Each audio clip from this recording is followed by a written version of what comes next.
आगुआ हेब पंचायत निर्वाचन। मनमोहन को बयान को नहीं बढ़िला चर्चा।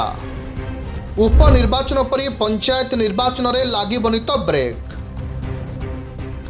दर्शक बंधु एथर आगुआ होई पारे पंचायत निर्वाचन। निर्धारित समय पूर्व एथर निर्वाचन होई पारे।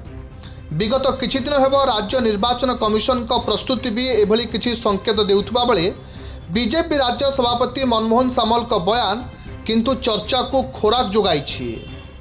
मनमोहन सामल को बयान रु स्पष्ट कि राज्य में आगुआ पंचायत निर्वाचन करने को हुए तो योजना चली 2027 फेब्रुआरी रे जनगणना हेबाकु थिबारु निर्धारित समय पूर्व निर्वाचन होई पारे। बीजेपी राज्य सभापति मनमोहन सामल को बयान एभली चर्चा को मुहर मारिछि।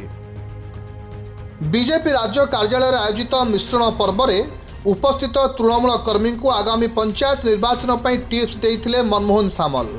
आगामी 6 मास भितर बाकी थिबा काम सारी निर्वाचन पर प्रस्तुत रहिबाकू मनमोहन कहिथिले।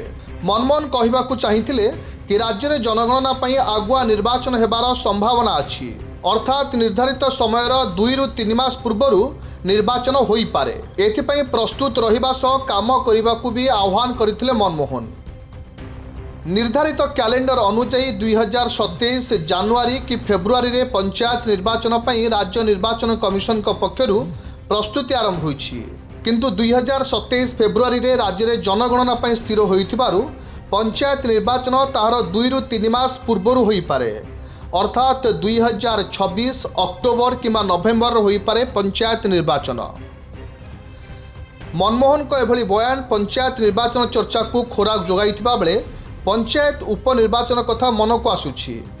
कथा हेउछि सतरे आगुआ निर्वाचन पई एभली किछि चालिछि ना उपनिर्वाचन परी एथिरे भी ब्रेक लागिबो, कारण खाली पड़िथिबा स्थान पई उपनिर्वाचन घोषणा करिथिले निर्वाचन कमिशन, किंतु मौसुमी वर्षा को दृष्टि रखी निर्वाचन को घुंचाई दिया जाइथिला।